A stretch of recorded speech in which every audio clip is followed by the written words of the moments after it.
정치권에서 가장 많이 쓰는 말이 무엇인가 하면 소통이라는 말이고 또는 협치라는 말인 것 같습니다. 정부는 국민과 당연히 소통해야 합니다. 그리고 정치권은 협치를 해야 맞는 것이죠. 또한 가족끼리의 소통도 무엇보다 중요합니다. 그러나 현실은 그렇지 않습니다. 정치권에서 소통이란 말은 있지만 소통의 내용은 없고 협치라는 말은 있지만 다툼만 있습니다. 가족끼리에도 소통은 사라지고 단절만 있을 뿐이고 각자 보던 삶에 살아갈 때의 가족들의 손에는 그저 핸드폰만 들려 있는 실정이죠. 서로가 소통해야 할 상대와 대화를 하지 않고 일방적으로 자신의 주장만 내세우는 경우가 너무도 많다는 것입니다. 그래서 서로가 상대를 오해하고 결국에는 다툼이 일어나게 됩니다. 우리가 신앙생활을 하면서 가장 중요한 것도 역시 소통이라고 생각을 합니다. 무엇보다도 하나님과의 소통이 가장 중요합니다. 우리는 이것을 기도라고 합니다. 그런데 기도는 일방적으로 필요한 것만을 하나님께 요구하는 것이 아닙니다. 일방적으로 요구만 하고 마치면 그것은 올바른 기도라고 할 수가 없습니다. 우리의 요구를 말했으면 하나님의 답도 들어야 하는 것입니다. 일방적으로 기도만 하는 것은 주문을 외우는 것과 다르지 않습니다. 하나님과 소통하는 것, 그것이 바로 올바른 기도며 대화라고 할 수가 있습니다. 그렇다면 우리는 과연 하나님과 바른 소통을 하고 있을까요? 신앙생활에 있어서 기도는 매우 중요한 부분입니다. 새벽부터 잠자리에 들기까지 참으로 많은 기도를 합니다. 어디 그뿐입니까? 1년에 몇 차례씩 하는 특별 새벽 기도회와 금요 기도회, 그것도 부족해서 가끔은 기도원에 가서 밤새우며 하는 철야 기도도 있습니다.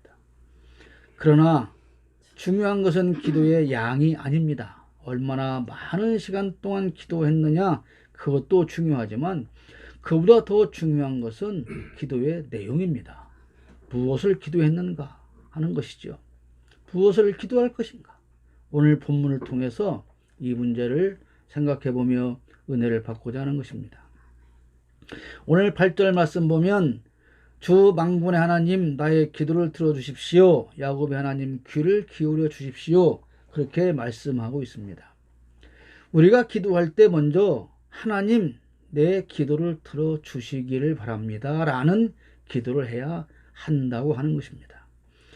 누군가와 대화를 할 때 상대방이 내 말에 귀를 기울이게 하는 것이 중요합니다. 그래서 아이들은 할 말이 있을 때 먼저 엄마나 아빠를 부릅니다.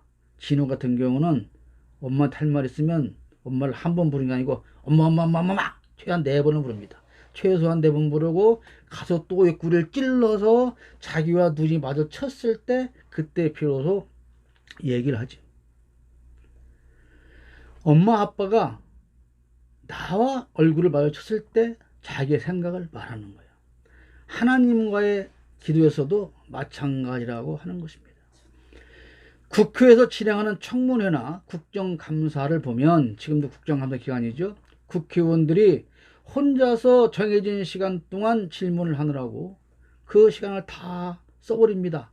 그리고 막상 피감기관에서 대답을 하려 하면 시간이 없으니까 그만하십시오 라고 호통을 칩니다. 자신의 질문만 나열해 놓고 정작 그 질문에 대한 답은 시간이 없다며 듣지 않습니다. 국회의원들이 말합니다. 내가 지금 질문하는 것은 국민을 대신해서 대표해서 질문하는 것이니 답을 성실히 하라 이렇게 놓고, 그러면 피감기관의 장관이나 책임자가 답을 하는 것은 국민을 향해서 답을 하는 것인데 시간이 없으니 하지 마라? 이게 얼마나 큰 모순인지 모른다는 것이죠. 내가 아무리 간절하고 심도 있는 말을 해도 상대방이 귀를 기울여 들어주지 않는다면 아무런 소용이 없는 일입니다. 우리가 하나님께 기도하는 것은 주문을 외우는 것이 아닙니다. 만군의 하나님, 나의 주님과 마주 보며 대화를 하는 것입니다. 우리는 늘 사랑하는 하나님, 사랑하는 예수님 이렇게 말합니다. 그런데 기도할 때는 늘 혼자서 일방적으로 외치기만 합니다. 사랑하는 사람과 내가 대화를 한다면 마주 앉아서 눈을 보며 대화를 해야 한다는 것이죠. 요즘 스마트폰 때문에 카톡이나 문자로 대화를 많이 하지만, 그래서 마주보고 눈을 마주치고 얼굴을 바라보고 대화를 하지 않기 때문에 거기서 생기는 오해가 참으로 많이 있는 것을 우리는 압니다. 하나님이 들으신 것과 상관없이 혼자서만 장시간 동안 열을 내서 외친다고 해서 그것이 바른 기도냐? 그렇다고 할 수 없습니다. 그래서 예수님께서도 우리에게 가르쳐 주신 기도문에 먼저 하나님을 부르라고 하십니다. 마태복음 6장 9절에 그러므로 너희는 이렇게 기도하여라. 하늘에 계신 우리 아버지, 그 이름을 거룩하게 하여 주시며. 하늘에 계신 우리 아버지, 제가 지금 말씀드리겠습니다. 이렇게 해야 맞다고 하는 것입니다. 나의 간절한 기도를 하나님께서 귀 기울여 들어주시기를 먼저 기도해야 하는 것이죠. 서로가 말하고 듣고 하는 것이 대화인 것처럼 우리의 기도도 마찬가지입니다. 기도는 그래서 하나님과 내가 대화를 하는 것입니다. 주문을 외우는 것이 아닌 하나님께서 들으시는 기도를 하고 또 하나님께서 들어주시기를 기도하는 것, 그것이 바른 기도며 기도할 때의 우선순위라고 하는 것입니다. 우리가 잘 아는 남모호랭개교라는 게 있습니다. 그냥 우리가 남녀호랑개 이렇게 말하지만 그 1년 정종 일본으로 넘 불교가 일본에서 이단화된 것이죠. 그 사람들은 눈을 뜸과 동시에 일어나서 바람벽을 향하여 계속 같은 주문을 외웁니다. 남모호랭개교, 이것을 얼마나 많이 외웠느냐에 따라서 만수무강하고 소원 성취하고 뭐 복을 받는다 이렇게 하는 것이죠. 그런데 우리가 기도를 그런 식으로 하는 경우가 있어요. 또 어떤 사람들은 주기도문을 많이 외워라, 그러면 하나님 복 준다. 그 주기도문이 주문입니까? 그렇지 않습니다. 사도신경도 많이 외우면 하나님 복 주세요, 기뻐하셔, 그게 아니죠. 사도신경이라고 하는 그 내용을 통해서 우리의 신앙을 고백하는 것이고, 주기도문을 통해서 예수님께서 이렇게 기도하라고 가르쳐 주신 그 내용에 따라서 우리는 하나님께 바르게 기도하고자 하는 것입니다. 그것을 외우는 것은 주문이 아니라는 것입니다.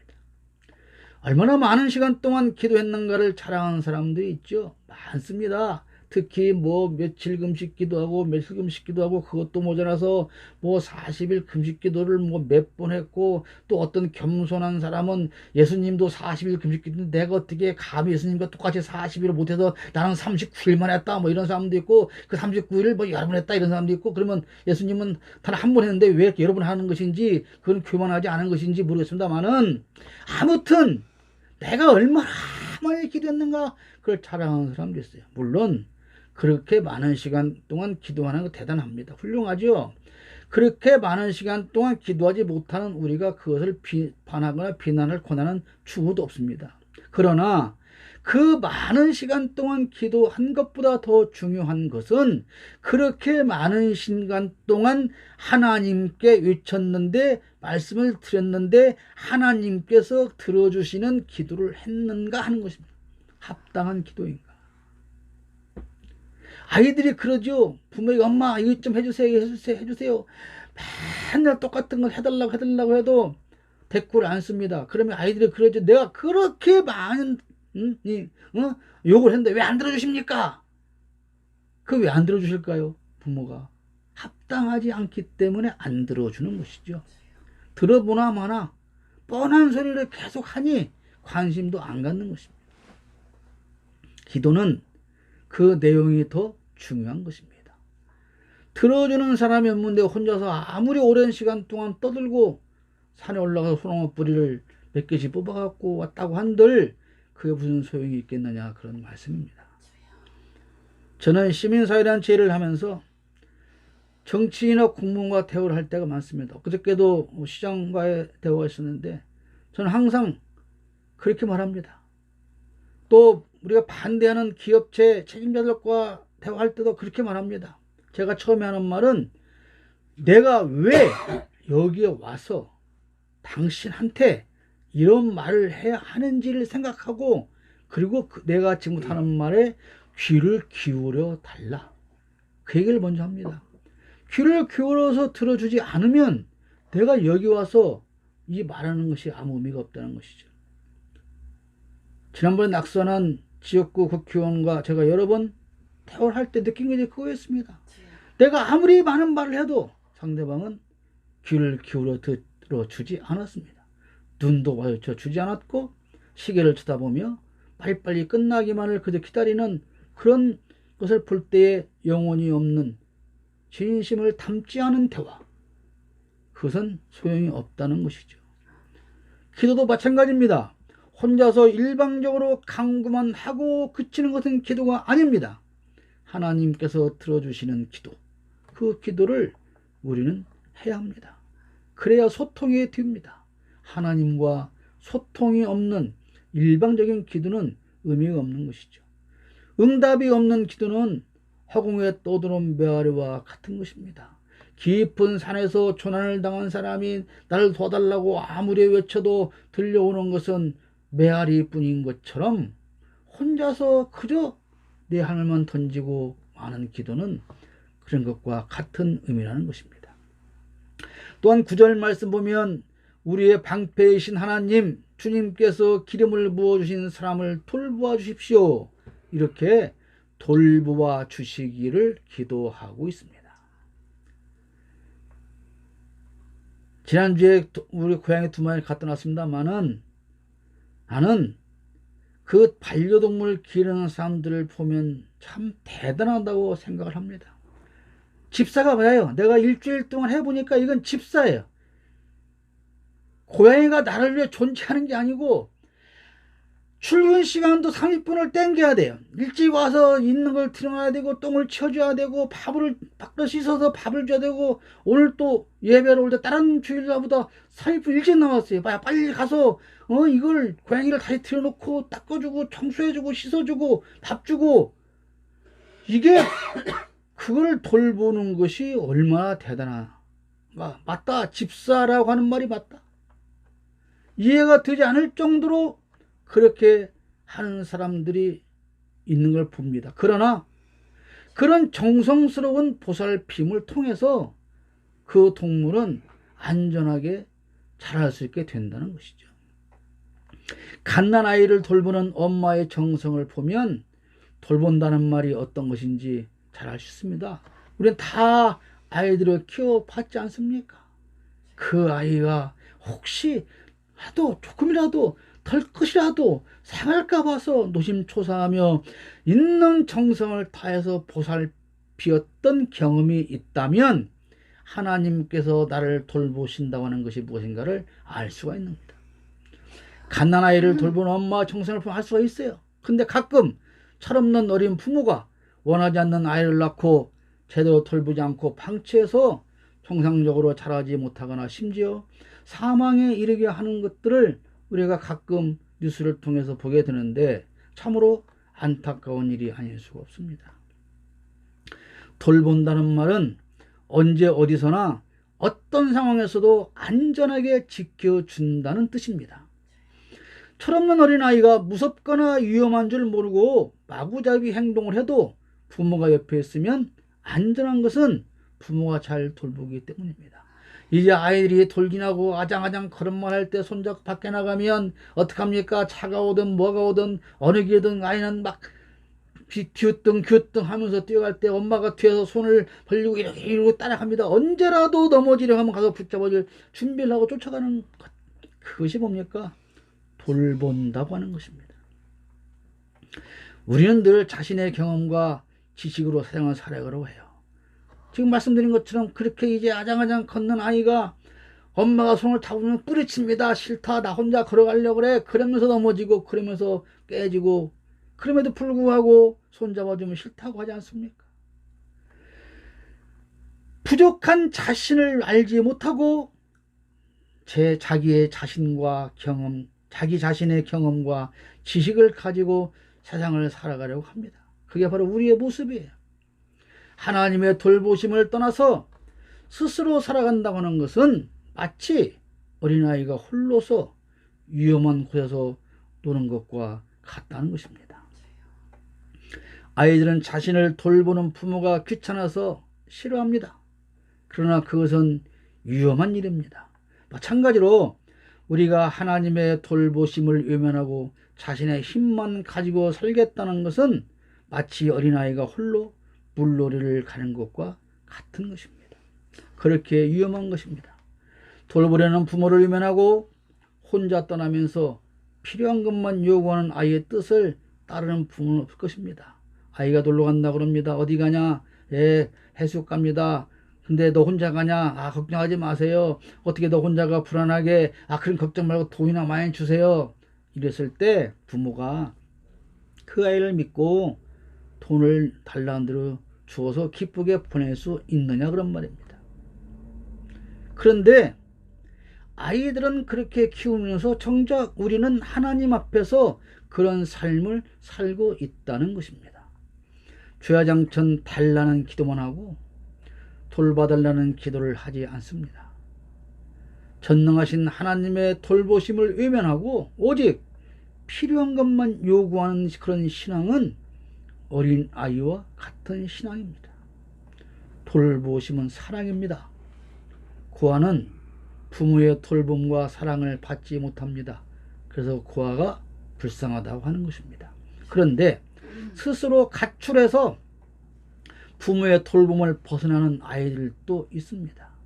요즘 사회 문제로 크게 대두되고 있지 않습니까? 청소년들이 가출해서 오갈 데 없는 상황에 놓인 그들을 유혹하고 꼬여서 온갖 나쁜 짓을 하고 앞세우는 이러한 사람들이 얼마나 많이 늘어나고 있는지 심각한 상황일 수가 밖에 없습니다. 부모의 돌봄이 귀찮아서 그렇게 떠난 아이들이 과연 행복하게 살 수 있을까요? 그렇지 않습니다. 부모를 떠나는 순간 그 삶은 행복할 것 같지만 불행의 시작이라고 하는 것을 아이들은 알지 못하고 있습니다. 그런데 오늘 많은 성도가 이렇게 하나님의 돌보심을 외면하고 하나님과 상관없이 살면서 그저 복을 달라는 기도만 열심히 하고 있다는 것입니다. 온 정성을 다해 자녀를 돌보는 부모라면 그들이 말하지 않아도 필요한 것이 무엇인가를 미리 다 알고 기꺼이 다 준비해 줍니다. 온 정성을 다해 자녀를 돌보는 부모가 그 자식이 필요한 것을 모르겠습니까? 그리고 필요한 것을 안 주겠습니까? 그렇지 않습니다. 부모로부터 사랑받지 못하는 자녀가 돈이 많다는 것만 가지고 행복할 수는 없을 것입니다. 아무리 많은 돈을 가지고 살아도 부모의 사랑을 받지 못한다면 그 인생은 불행한 인생입니다. 이런 경우가 있습니다. 영화나 드라마나 실제에서도 양가 부모가 허락하지 않아서 그렇게 반대하는 결혼을 둘이 숨어서 하고 아이를 낳고 살면 행복할 줄 알았는데 그래도 살만하니까 왠지 마음 한켠에 허전함이 있는데 그것이 뭡니까? 부모님의 사랑을 받지 못하고 있다. 내가 결혼도 했고 먹고 살만해졌고 자녀도 낳았지만 우리 부모님으로부터 사랑받지 못하고 있다고 하는 것을 생각할 때 사람들의 마음은 허전해지고 결국은 부모를 찾아가서 용서를 구하고 그때야 비로소 마음에 진정한 행복감을 느끼게 되는 그런 경우를 우리가 가끔 보지 않습니까? 부모의 사랑, 부모로부터 돌봄을 받는다고 하는 것이 가장 행복한 것인데 아이들은 그것을 잘 모르고 있다는 것입니다. 마찬가지입니다. 우리가 아무리 많은 재산과 권력을 가졌어도 하나님과 상관없는 삶을 산다면 그 인생은 결코 행복한 삶이라고 할 수가 없습니다. 우리에게 필요한 것은 많은 재산보다 큰 권력보다 하나님의 돌보심을 받는 것입니다. 그것이 우리에게 가장 필요한 것이고 행복한 것입니다. 하나님의 돌보심 속에서 살아갈 때에만 우리는 언제나 안전할 수 있고 우리가 필요한 모든 것을 다 공급받게 되는 것입니다. 여러분 고아에게 물어보십시오. 부모의 돌봄이 중요하냐 돈이 중요하냐. 서슴지 않고 그 사람들은 하늘을 택하라고 하면 돈이라고 하지 않습니다. 돈 많으면 뭐합니까? 부모의 사랑이 더 중요하다고 분명히 말합니다. 엄마가 어린 아이를 집에 떼어놓고 혼자서 밖에다가 볼일을 봐야 할 부득이한 경우가 있을 때 엄마들은 어떻게 해요? 문을 걸어 잠그고 아이가 그 평소 좋아하는 장난감을 산뜻쯤 쌓아놓고 나갑니다. 엄마 올 때까지 이거 가지고 놀아. 그러면 아이가 엄마 잘 갔다 와. 왜? 지금 눈앞에 장난감이 쌓여있으니까 신나서 엄마가 가든지 말든지 신경도 안 쓰게 되죠. 그런데 그렇게 노는 그 아이가 안전을 보장받을 수 있을까요? 그 많은 장난감 때문에 오히려 아이가 다칠 수도 있고 그래서 더 위험할 수도 있다는 것을 그 아이는 모르는 거죠. 하나님의 돌보심 없이 우리가 세상 물질 속에 파묻혀 산다면 장난감 속에 묻혀 있는 아이처럼 안전한 삶이라고 할 수가 없다는 것입니다. 하나님의 사랑과 돌보심 없이 세상 재물만 쌓아두고 산다면 그것들이 오히려 우리를 해칠 수도 있다는 것입니다. 사랑하는 여러분, 하나님의 돌보심을 얻고 안전한 삶을 살기 위해 기도하시기를 축복합니다. 12절에 이렇게 말씀합니다. 만군의 주님, 주님을 신뢰하는 사람에게 복이 있습니다. 주님을 신뢰하고 의지할 수 있기를 기도해야 합니다. 우리가 범하는 잘못 가운데 하나가 뭡니까? 어려운 일이 생겼을 때 가서 기도를 열심히 합니다. 하나님께서 책임져 주실 것을 믿습니다. 그렇게 하고 돌아오지만 그 기도가 끝나고 일어서는 순간 다시 나는 걱정을 합니다. 하나님이 어떻게 해야 되죠? 이게 뭡니까? 하나님을 신뢰하지 않았다는 것입니다. 밤새 내 문제 해결을 위해서 기도는 했으나 답답한 마음에 기도는 했으나 하나님을 신뢰한 기도는 아니었기 때문에 그 기도가 끝나자마자 일어나면서 또 다른 걱정을 하고 무거운 발걸음으로 나를 도울 사람이 어디에 있는가 그걸 찾으러 다니는 거예요. 여러분, 우리가 결코 쉽게 해결할 수 없는 어려운 문제가 생겼을 때 우리는 맨 먼저 무엇을 생각합니까?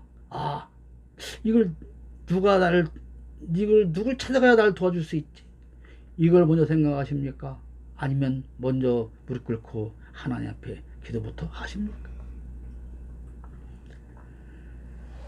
우리가 해결할 수 없는 난제를 앞에 두고 밤새고 기도하고 나서는 정작 무거운 발걸음으로 내가 할 수 없는 능력 밖의 일을 내 스스로 해보겠다고 몸부림을 치면서 우리는 그렇게 여전히 살아오고 있습니다. 신앙생활의 기본은 하나님을 믿고 의지하는 것입니다. 하나님은 우리를 도우시지만 스스로 해결하려는 사람에게 하나님은 역사하시지 않습니다. 신앙의 삶은 자신이 할 수 있는 최대의 노력을 다하고 나머지는 전능하신 하나님께 맡기는 것입니다. 그것이 신앙인의 삶입니다. 아이들이 시험을 볼 때 부모에게 기도해 주세요 이렇게 말합니다. 공부한 것만 시험에 나오게 하고 혹시 모르는 문제가 나와도 맞는 답을 잘 찍게 달라고 그렇게 기도해 달라는 것이죠.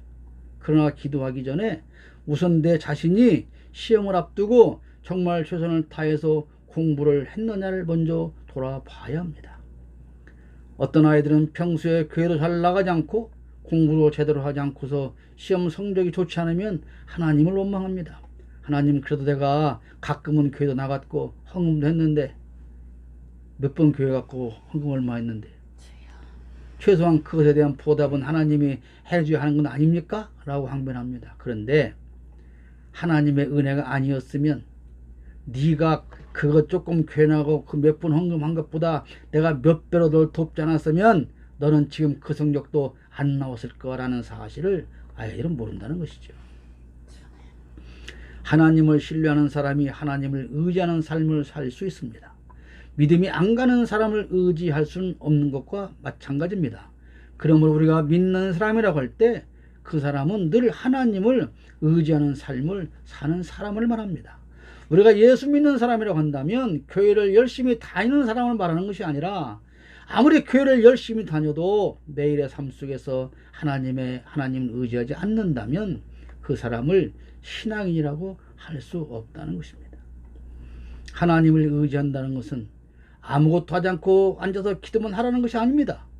결과는 하나님께 맡기고 매사에 최선을 다하는 그런 삶을 살라는 것입니다. 그렇게 할 때 하나님은 우리의 삶을 책임져 주십니다. 로마서 8장 28절에 하나님을 사랑하는 사람들, 곧 하나님의 뜻대로 부르심을 받는 사람들에게는 모든 일에 서로 협력해서 선을 이룬다는 것을 우리가 압니다. 오늘 지금 서울에서 경기도주택공사 시험을 보는 우리 작은 녀석이 있습니다. 한 명, 직구 한 명 뽑는데 수십 명이 몰려와 있습니다. 제가 오늘 아침에 카톡으로 이 성경 구절을 보내주었습니다. 하나님을 사랑하는 사람들, 곧 하나님의 뜻대로 부르심을 받은 사람들에게는 모든 일에 서로 협력해서 선을 이룬다는 것을 우리는 알고 있습니다. 그것이 신앙입니다. 알아요. 하나님께서 반드시 나에게 선한 결론으로 내주실 거란 사실을 알고 있는 것, 그것 때문에 우리는 하나님을 믿는 거예요. 그럽니다. 아니 한 명 뽑는데 이렇게 많은 사람인데 내가 어떻게, 그것은 모른다. 그건 모르는. 합격시켜줘도 감사하고 혹시는 불합격돼도 하나님이 또 다른 계획이 있는 것을 우리가 모르기 때문에 이번에 떨어진 것이 내 인생에 실패하는 것이 아니다. 우리는 그걸 믿고 사는 것입니다. 그것이 신앙생활입니다. 그것이 하나님을 신뢰한다는 것입니다. 하나님을 신뢰한다는 것은 어떤 경우라도 최선을 다하는 성도에게 하나님은 선한 결론으로 인도해 주신다는 그 사실을 철저히 확실히 믿는 것, 그것이 하나님을 신뢰하는 것입니다. 그것이 기독교인의 삶입니다. 가치관입니다. 사고방식입니다. 하나님께서 어떤 선한 결론으로 어떤 방법으로 우리를 인도해 가실지 그것에 대해서는 우리가 알 수 없습니다. 그러나 분명한 것 한 가지는 우리에게 유익한 결론을 주신다는 것입니다. 이것을 믿고 사는 것, 그것이 하나님을 신뢰하고 의지하는 삶입니다. 우리 모두가 그런 삶이기를 축복합니다. 오늘 본문의 시는 고라자손이 지은 시입니다. 성경에 고라자손이 지은 시는 11편이 소개되고 있습니다. 그 11편의 시는 항상 표제에 고라자손의 시라고 붙어 있습니다. 그런데 이 고라자손의 시를 읽거나 묵상할 때 우리가 느끼는 것은 그 시편들의 내용이 조상들이 지은 죄에 대한 회개를 대신하고 있다는 것입니다. 참회의 기도문과 같다는 것입니다. 조상들이 잘못한 것에 대한 회개, 조상들이 잘못한 것에 대한 참회의 기도. 그래서 고라자손들의 시에는 하나님과 교제하며 하나님을 섬기는 것이 얼마나 복된 것인지 잘 나타나 있습니다. 오늘 시편 말씀에 그렇습니다. 하나님의 전을 사모하는 간절함도 잘 나타나 있습니다. 특히 오늘 본문의 시편은 더욱더 그렇습니다. 과거 조상들이 하나님께서 주신 성전 봉사일이 얼마나 소중하고 막중한 것인지 그것을 모르고 왜 아론만 대제사장직을 해야 하느냐며 반역했던 그 아픔을 기억하며 지금 고라자손들은 성전에서 살며 봉사하는 일이 얼마나 아름답고 귀한 일인지 깨닫고 죽는 그날까지 성전에서 봉사하며 살기를 지금 기도하고 있습니다. 여러분, 우리도 이들처럼 늘 기도하며 하나님과 소통하는 삶을 살기를 기도해야 할 줄로 믿습니다. 언제나 성전에서 주님을 모시고 살며 우리의 기도를 들어주시기를, 우리를 돌보아 주시기를, 그리고 우리가 오직 하나님만 신뢰하고 믿고 의지하는 삶을 살 수 있는 성도가 되기를 쉬지 말고 오늘도 기도하는 저와 여러분 되시기를 주님의 이름으로 축복합니다.